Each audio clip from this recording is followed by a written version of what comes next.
Hello, my name is Professor Sylvester Henderson. I am the CEO of Professor for Life Incorporated.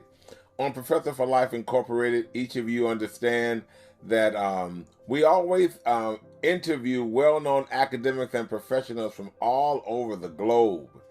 And I am so honored today to be able to interview Dr. Roderick French, Ph.D., who's an associate faculty professor at George Mason University. Welcome, Dr. French. Thank you. Thank you. I appreciate it. Dr. Glad to, French, can you introduce yourself to our digital media professional world? Tell us where you grew up. Please share your academic journey and where did you attend college and all those wonderful things. okay. Well, I grew up in Long Island, New York. Went to school in the 60s and 70s. So I'm age of 66. So you know that time frame. I was the only one of very few minorities in that school. The school was predominantly Jewish, Italian, Caucasian. Um, great experience. I wouldn't trade it for anything. If I had to do it over again, I would do it the same exact way. After high school, I went to college for a year, dropped out. Then I went to the Marine Corps for 20 years, retired from the Marine Corps. While I was in, I worked on my master's and undergrads from Campbell University in Buies Creek, North Carolina.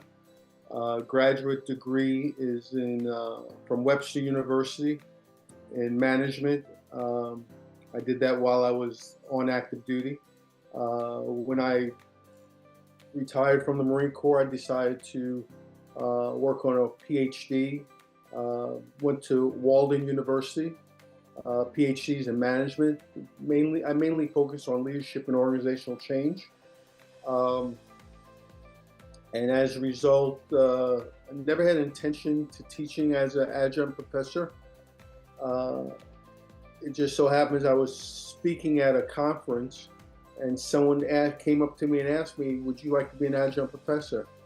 I didn't even know what it was. So said, hey, meet me here on Monday. And I went in on Monday and we talked. He gave me a book. And I started teaching. First class I taught was management theory and organizational behavior. I mainly taught it to military personnel. They had a satellite campus aboard Quantico, Virginia. And it just so happens that I was teaching people that I served with. Wow. And they were like, how did you become the professor? So I explained my story because I believe everybody has a story, everybody has a journey. And it's important to share that so others can learn from that. And then during that time, I was working on a PhD, and I wanted to let the people that I was teaching, let them know that, hey, you can do this too, right? It doesn't matter if you're enlisted, officer, whatever your journey is, you can do this too. And as a result, I've had a lot of students who have pursued their PhD, and that makes me very happy and very proud. And as a result of during COVID, let me back up. When I was working on my doctorate, trying to, the whole thing is when you're trying to figure out what you want your dissertation to be, right? A lot of people have all these ideas at the beginning of the term, beginning of their career working on a PhD, and I had no idea. Wow. And I just happened to open up USA Today, and I read something about virtual employees. And so as a result, my dissertation was on the effects of virtual communities of practice in a management consulting company. So I graduated in 2013. I kind of wrote about virtual employees before the wave really hit. Wow. And then, COVID hit. I graduated in 2013. Was teaching just at schools like Averett University, University District of Columbia, Webster University. And then during COVID, I was like, I would get these calls from parents. because their students would give their parents my phone number to call me. And parents would say, I am not paying for my child to learn this way. He's supposed to be in the classroom. So what I told the parents is that, believe it or not, the teacher's a facilitator. And that students learn more in online learning than they do in face-to-face, because it requires more application, independent application. So as a result of that, during COVID, I wrote a book called Learning in a Virtual World. So it talks about the history of virtual learning. And a lot of people think this virtual learning is new, but it's really been around since the early 1900s. We watch, as a kid, every kid has watched Sesame Street. Sesame Street is a form of virtual learning. We would call that asynchronous, where you just receive the information. Growing up as a kid during the Vietnam War, I listened to Walter Cronkite. I'm probably telling my age, but Walter Cronkite, everybody listened to him. And he talked, we listened, and that was a form of virtual learning. And then there are different avenues of virtual learning. Universities got into virtual learning. I call what they call emergency virtual learning, because college is a business. Absolutely. And people, schools want to make money, right? And so they did something what I call emergency virtual learning. They created online courses during COVID just to keep the money flowing, and it was successful. But some programs were good, some programs were bad. But I would tell you, to this date, they've always improved. And that's kind of my story. I'm here by accident, and but what I've learned about myself is that one thing they say: if it's your passion, it doesn't seem like work. And sharing knowledge is only good if you can share with others. And teaching as an adjunct professor is the thing that gives me joy. All right, I'm an extrovert by trade. I'm a strong extrovert, and I prefer to be in the classroom face to face, because I get to put on my act and put on my show. And but doing online, I try to make it a little asynchronous. I have a couple of Zoom classes in online where I get to have dialogue with the students, so they feel comfortable.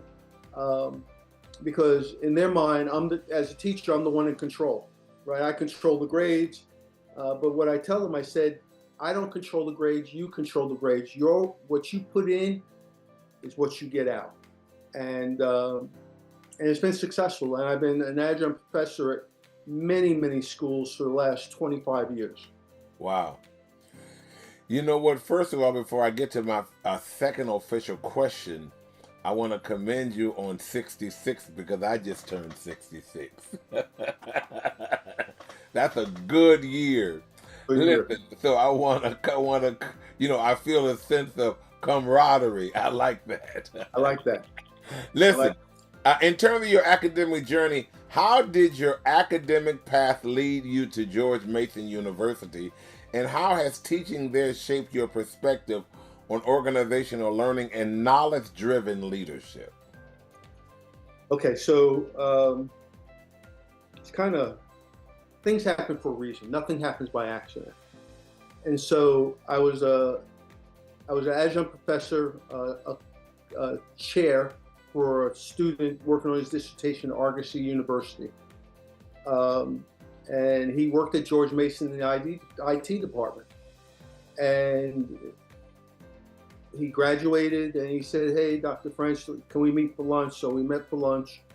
And, I'm a firm believer that while a person is working on their doctorate, I start calling doctorate. Practice what you preach, right? So he said, "Hey, can you give me your CV? I like to give it to George Mason." He goes, "I think George Mason could really use you." I gave him my CV. I didn't hear from him about a year. One Saturday morning, I got a phone call. I was on my way to the gym, like all good Marines do, and they said, "Hey, can you come in? We'd like to talk about possibly teaching if you're still interested." I said, "Yeah, I'm interested." I said, "What day?" Let me look at my calendar. She said, "I need you to come in within a half an hour." I said, "Well, I'm not dressed. I'm in PT gear." It doesn't matter. So PT gear is, sweats and, so I went there and they asked me about my philosophy. And so in a nutshell, my philosophy in teaching is I'm here to make students successful. And so he said, "Well, what do students think about you?" And so I said, "Well, if you go to online, you go to Rate a Professor and you can see what so they did that and they said, "Wow, they really like you." I said, "Well, I really like them. That's more important." And so I got the impression that the session was over and he gave me a book, Business Strategy. He said, "The class starts on Wednesday. I need you to be at HR on Monday." And the rest is history. I've been there probably, I think, 13 years now as an adjunct professor. Wow. You know what? That's wonderful, Dr. French. What distinguishes George Mason University approach to preparing future leaders? And how do you integrate business strategy and knowledge management into your courses? So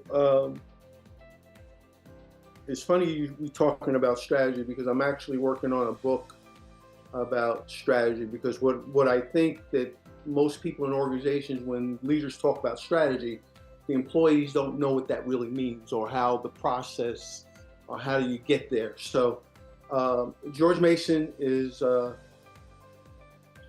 excellent research university, and one of the things that they do is they prepare students for future employment, future work, become future leaders in the world. They have a lot of international students, so in the dialogue, in the online environment, the face-to-face environment, students have the opportunity to engage with others and learn from others. And so there's a big diversity of thought at George Mason. And that's, I think, the diversity of thought is how they, from the ground running, how they build future leaders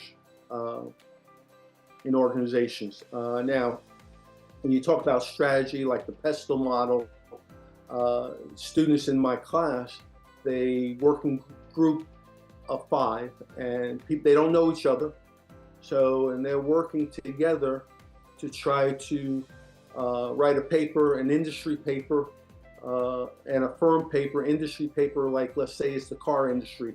They write on the car industry as a whole, as a global, and using one of the either SWOT analysis, PESTEL model, using one of the models in strategy. And then they have to write a firm paper, and I assign them a firm. So if it's the auto industry, I might assign them the Ford Motor Company. And then they write a firm report, same format as industry paper, but more detail about the individual firm and forecasting. And so, and they learn from that. And so what they learn research. They learn how to work with others. Now, keep in mind, sometimes there's issues, people communicating, and they reach out to me and I tell them, I said, this is what happens in the real world, right? So this is your last class before graduation. You tell me how you plan to solve this. I said, because if I have to solve it, then there's a problem, right? So they wind up solving it, and they let me know how they solved it, and whether. And a lot of times they decide to get together as a group on Zoom so they can interact,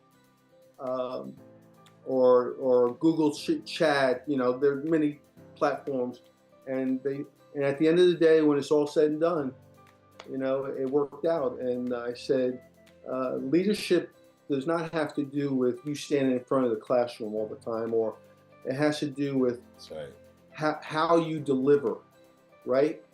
So, I tell them at the beginning of the session, leadership is about how you treat people, right? And so people don't remember the last thing you said. They remember how they were treated.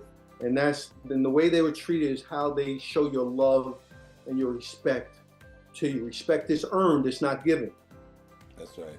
And so I've taught over 25 years, I've taught over 5,000 students. And some of them reach out to me. I just had a student just graduated with his Ph.D. I talked him into, I knew him as a young Marine. I talked him into, hey, you need to get your degree. He started out with his associates, and we stayed in touch over the years. And then he said, I think I'm gonna work on a PhD. So, I asked him why. He said, because I want to be like you. I said, don't be like me, be better than me. And so he just graduated last month with his doctorate in leadership and organizational change. And, I'm excited for him. I'm happy for him. I'm happy for the possibility of what the future holds for him. Dr. French, it is so rewarding to hear you speak and to just watch your manner. Thank you, kind sir. What core themes define your research, and how do they connect the world of business innovation, organizational learning, and knowledge systems? Okay. Like I told you, like I mentioned earlier, I came into this virtual learning, purely by accident, but what I'm finding out is that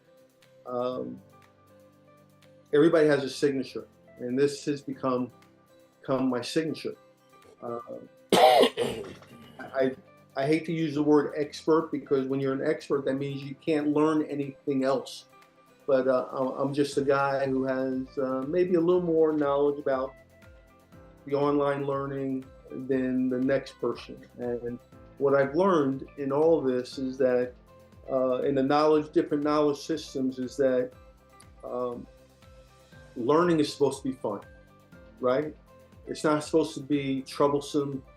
It's not supposed to be, oh my God, I gotta go read this book. It's supposed to be fun. And when you learn and you memorize and you share with someone else, it excites the environment. It empowers the environment. So one of the things that I've done purely by accident, I've come up with a way for people to learn things, memorize things in a quicker amount of time, right? So what I do when I teach face-to-face, I get a student, just pick them out randomly. I get them in front of the class, I sit them in a chair, and I pick out 12 random people. And out of those 12 random people, I ask that person who's sitting in a chair, do you know anybody? If they do, I have that person that they know sit down. I pick someone that they don't know. And I said, this is what we're going to do. When we're done with this, you're going to be able to tell me everybody's first and last name just by me pointing to them randomly. And they're like, I don't think I can do that. So the way this works, I have the first person say their first and last name. So let's say they say Darryl Burrell, right? And so that person sitting in the chair, I want you to say the first name and last name 3 times your eyes open, 3 times your eyes closed. So they do that. Then we go to the next person, James Cagney. 3 times your eyes open, 3 times your eyes closed. Now I want you to say the first name, the first person, then the second person. So we go through that till we get to 12. Then I have them take a break, right? So they think they're done. Then I call that person up, and I have those people stand up, and I go in a different order than they did to memorize it. And I go randomly, and they're able to tell me the person's first and last name. So what I've learned is, learning is not about, let me back up. So we are taught to read the paragraph over and over and over and over to memorize it. So if you do it this way, read it to the first sentence, say it 3 times your eyes open, 3 times your eyes closed, go to the second sentence. It shortens the length of time that requires to memorize something. And you can do this for math, you can do this for problems. I'm not a musician, but I pretend to be one. So hear a good song, and I like the first part. That's how I memorize the song, and that's how I memorize when I meet people. And I meet people. I said, oh, you're John Sullivan, and they go, well, you know me? I know you now. I know you now, and that's what's important. And so when I walk away, he remembers me. Is how you impact. You have to have an immediate impact at the beginning. So that's wonderful. From your work in teaching, what separates high learning organizations from stagnant ones? And how can leaders such as yourself cultivate cultures that continuously absorb and apply knowledge? So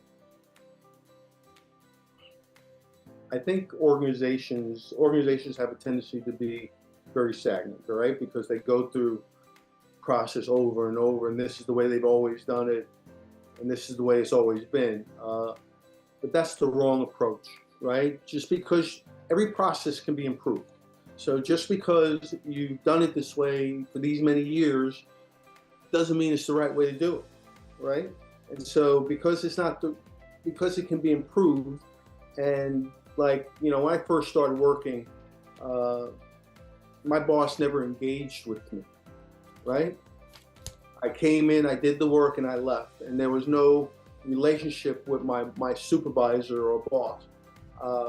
And I've always thought, even at a young age, that if I can engage with them and show them that who I am and what my potential is, that increases the opportunity for growth for me and growth in the organization. Ideas don't necessarily come from the leaders. The great ideas come from the people who are rolling their sleeves up every single day and who know what they're doing. And sometimes you got to ask those people, how can we make this better? Now, as a process guy who has an idea how to make things better, but this is why diversity of thought in organizations is so important for the engagement to advance to the next level. If you don't have the engagement, you don't have the diversity of thought, because keep in mind, everybody can stand up on stage and bark and say this, that, all the other. It's about delivery.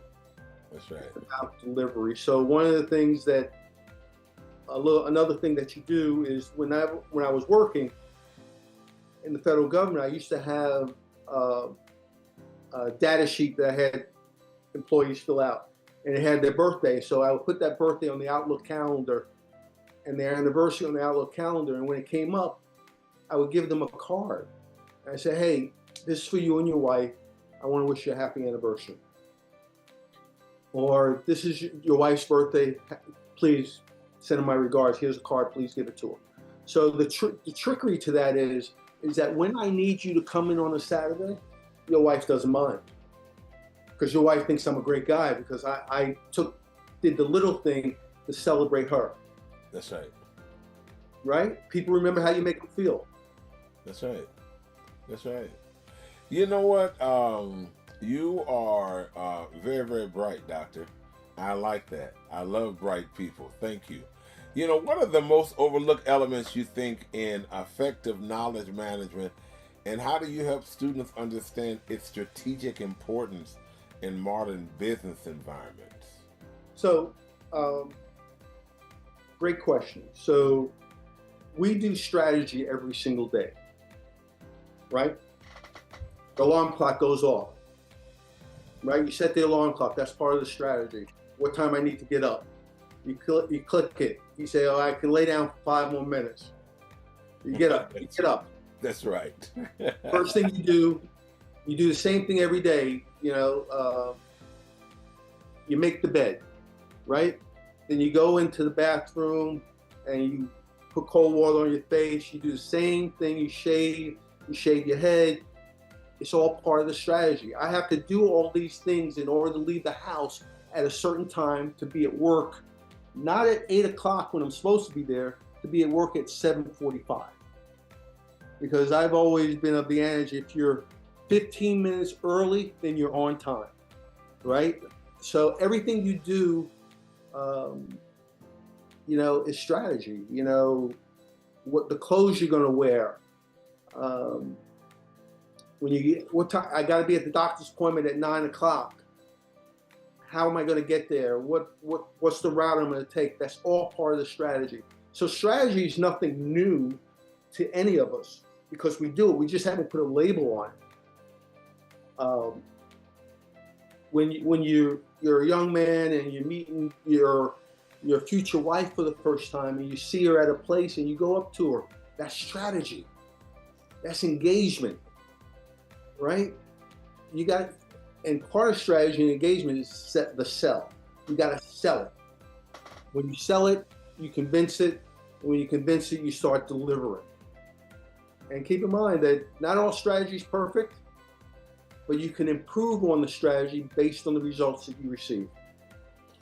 That's a wonderful approach that brings me to my I got three more questions. Can you share examples of how the Davis Defense Group Incorporated organizational principles improve academic outcomes for the military education that I know you've taught military personnel and professionals and George Mason students?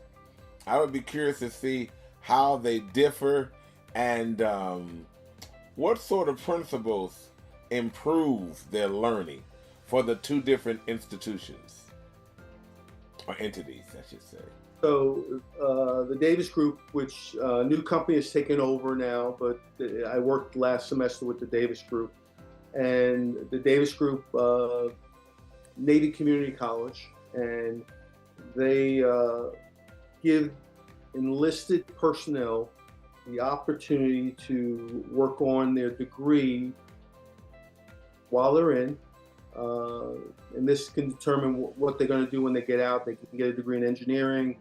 So they work on an associate's degree, and the Navy Community College has partnerships with other universities like Virginia Tech. So you have a 2-year degree, or George Mason, you can transfer it over to focus on an engineering degree. So the thing about the difference in the military and the regular student who's going to, for example, George Mason, is that I just think the ability not to fail is so important to the military personnel. They're very committed, they're very dedicated, and they're very loyal to the mission. And what helps them is I tell my story that, hey, I'm prior military, so I understand what you're going through. I'm prior military. I went to school at night while serving my country, so I get it. At George Mason, it's just a little different, right? I think the mission's still the same.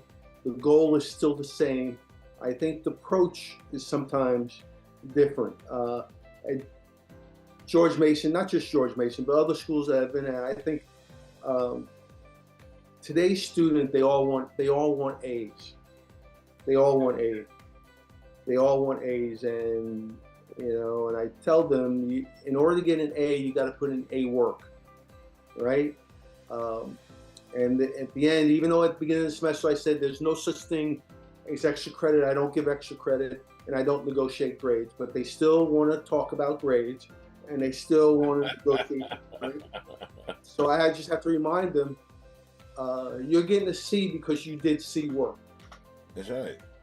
So while the military personnel, they'll call me up and say, hey, Dr. French, I want to be great in this semester. So what do I need to do to be great? And I tell them, you need to do the work. Do not leave any points on the table, right? Don't skip anything, because if you skip, you're leaving those points on the table. Do everything the way you perform as a military person. You do the same action as a student. But at the end of the day, both students, whether it's George Mason or whether it's Davis Group, Navy Community College, what I've learned is that the students are dedicated. The students are smart. They're smarter than I was when I was going through. I think technology has changed the game. That's right. Of the engagement, and AI is another thing, another platform that's coming aboard that's not going away. And in academia, we have to figure out how do we manage that. Students need to use AI as a resource, not a replacement to write their paragraph. And I wonder sometimes Dr. French is smart enough. I notice that students are smart, but sometimes they lack human wisdom. And there's a difference. There's a huge difference. But you know what? That's another podcast.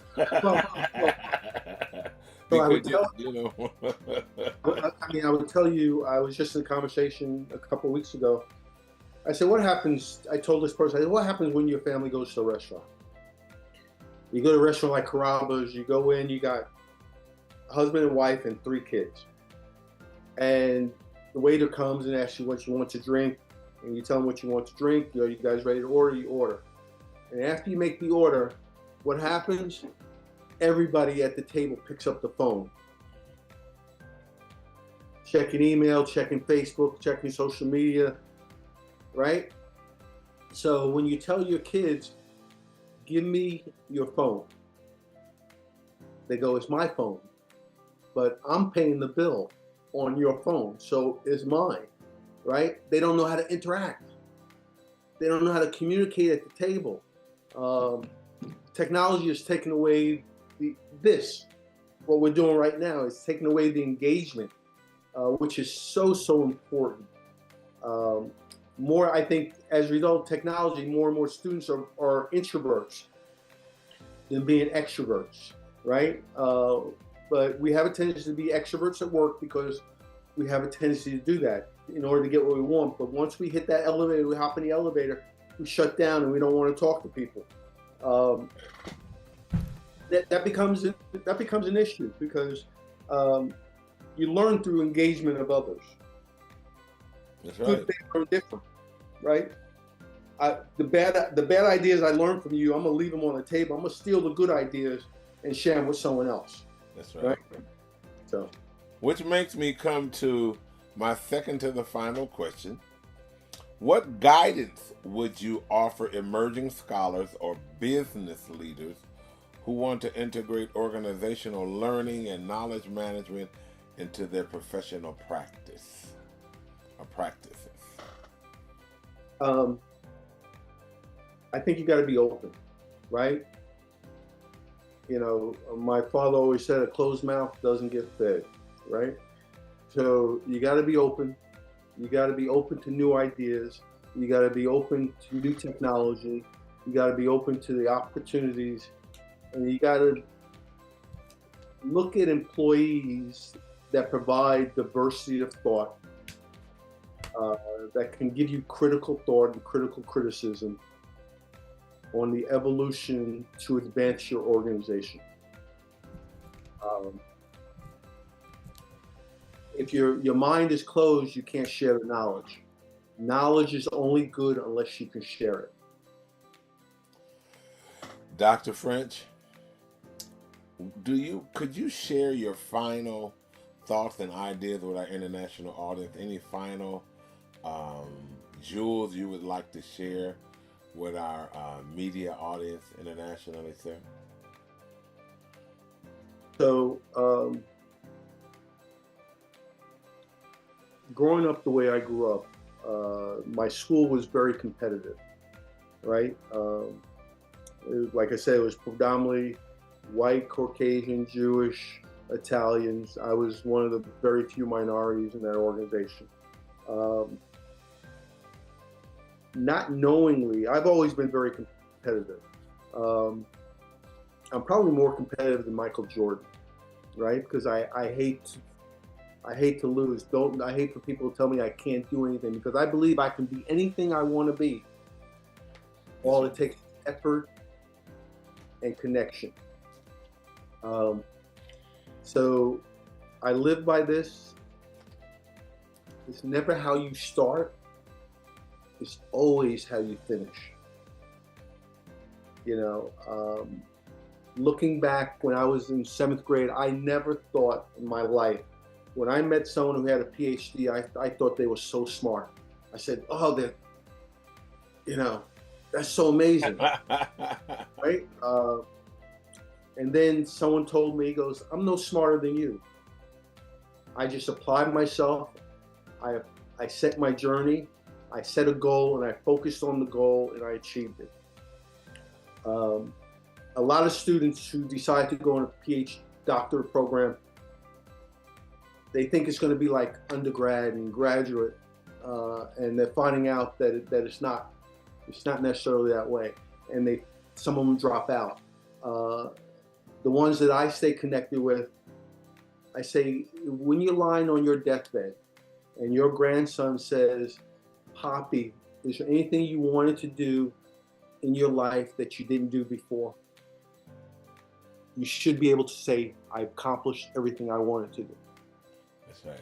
So, and hopefully that's the drive that decides going to take you over the top. Nobody said that this degree was going to be easy. If it was easy, you can get it at Walmart, right? If it was easy, you can get it at Walmart. It's supposed to be difficult. That's why the percentages are so low of the minorities who have PhDs, female, and the minorities who have PhDs, male, and just the minorities who have PhD, black, white, Caucasian, whatever your nationality is still very low. So it's not how you start. It's always how you finish the race. Failure is not an option, and you should always be in it to win it. Dr. French, Dr. Roderick French, you have finished the race today with sharing a lot of wonderful information. As the CEO of this podcast, I want to thank you. Every interview that I conduct is so unique, and you have shared great wisdom and jewels, not only for business and management professionals, but for all professionals. I want to thank you on behalf of this organization for taking the time out of your schedule to come in and allow us to talk with you. Thank you once again. Be blessed, and please share a wonderful hello to your wonderful community and your family. I will. I am humbled to be in your presence, and I'm honored, and thank you very much for this opportunity. God bless you. Talk with you shortly. Yep. Bye-bye now.